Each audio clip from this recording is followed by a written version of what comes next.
Be young and dumb and in love.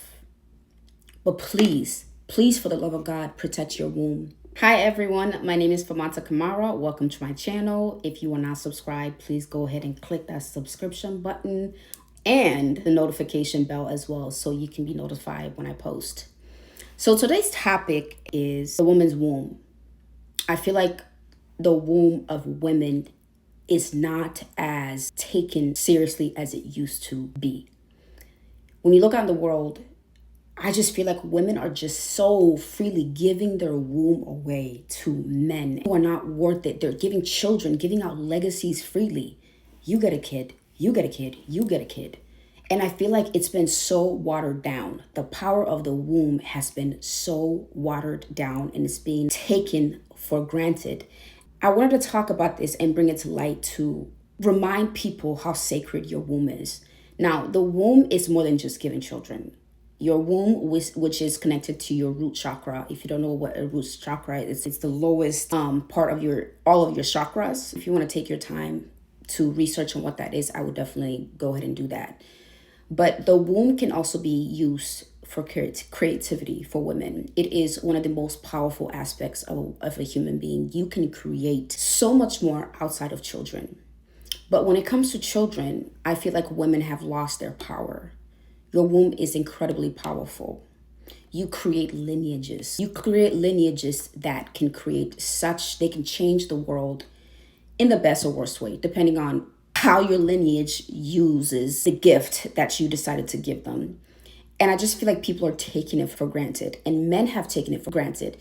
I see so many stories of women, baby mamas. I give him a child and he's not working well with me. And then they're also giving babies to men who they're not married to, men who are not father material, situationships, and choosing to bring a child into such a dysfunctional situation is so detrimental, not only for the two people bringing that child, but also the child. And with the two of them, the child is the most innocent one because the child did not ask to be put into this, to be brought into this world. I mean, the biggest example that I can talk about is Hallie and DDG. That is such a toxic situation. And I do really hope for Halo's sake, because he is innocent in all of this, that everything works out in the best way for Halo. Because the two, Hallie and DDG, they both came together and created. And I'm not sticking up for Hallie, but if I was to pick a side, I would definitely pick Hallie's side because I'm just seeing everything. And I really do wish Hallie really took the time to think before she decided to have a child with this man. Don't get me wrong, she's young. When you're young, you're naive, you don't know any better. You think you're in love. You think this is the person that is going to be in your life forever. We've all been there. But I guess also this message is for the younger generation. Be young and dumb and in love. But please, please, for the love of God, protect your womb. If you have to get on birth control, get on birth control. If you don't believe in going to the clinic, if you don't believe in birth control, if you don't believe in Plan B, condoms, and all of that, you should really reconsider on having sex. Is sex something that you really want to get into? Because having sex, a child can come from having sex. And I feel like a lot of women nowadays and people nowadays, we forget that a child can come from having sex. You don't think before having sex. There needs to come a time where you are dealing with somebody who you're not married to, and he's not the best, and he's not father material. So then you need to be thinking ahead. What steps am I going to take if I get pregnant by this man? What am I going to do? What can I do to prevent pregnancy? Now, in the world we live in, not everything can be perfect. You can find a man that has all the right qualities, father material. He cares about you. He loves you. He treats people around you great and his family great. Everything goes great. Y'all get married together and 10, 15 years down the road, he just switches up on you. It happens. It happens a lot. And in that case, I also want to add for women, make sure you have your own in terms of money.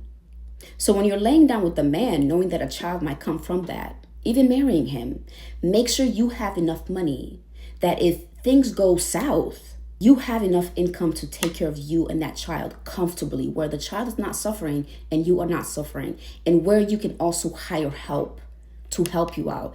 Because I truly do not believe that parents were supposed to do everything by themselves. I believe in hiring help. For me personally, I refuse to bring a child into this world first of all, without a husband, or having a man who is father material, and not having my own. I have to have enough income. Both of us, even in that marriage, we need to have enough income to hire help. Because parenting, I'm not a parent, I've never been a parent. It seems hard. It looks very hard. There are so many women that are coming out talking about single motherhood, and even being in a marriage with a man, and how it's not easy, and that it's draining, and it takes so much from you. You need the help that you can get. And I feel like nowadays as women, we should know better. We should know better by now, because there's been so many examples. There's been so many examples that are given to us. And you willingly choosing to bring a child into this world in a situation like this, you're being very selfish and self-centered. Being a parent, you cannot be selfish. You need to think about that. There was a story that I came across on TikTok about this woman who got pregnant by a married man. And she said she did not know that he was married until after. And after she told him, he's like, "Oh, I'm married, by the way." And so I guess she's appalled. She's shocked. She did not know. And she's 6 weeks. And so she comes on the internet telling her story. And I think she was expecting people to have this kumbaya. "Oh my God, girl, I understand that man ain't shit," and blah, blah, blah, blah. But people were like, "Oh, you're only 6 weeks. Go to the clinic, girl. That man is already showing you that he's not going to be part of that child's life. He told you he does not want that child, and he's married." And she gets upset talking about women are not supporting other women. Actually, girl, people are supporting you right now more than anything. They're telling you, even single mothers in the comments are saying, "Go to the clinic. It is in your best interest to go to the clinic." And going to the clinic, I don't want to just throw that out easily, because going to the clinic is not an easy option. Choosing that route can be very traumatic. But when you weigh out your options and you look at everything in certain situations, going to the clinic may be your best option.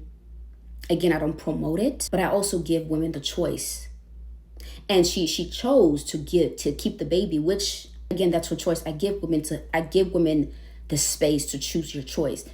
But at the same time, when that child starts to grow up and you are raising that child by yourself, do not come onto the internet and whine about how your father, the child of the father, isn't shit, isn't that, or any of that. Because you chose the route that you chose. And now that you're suffering, we don't want to hear it. We don't want to be in your trauma bond.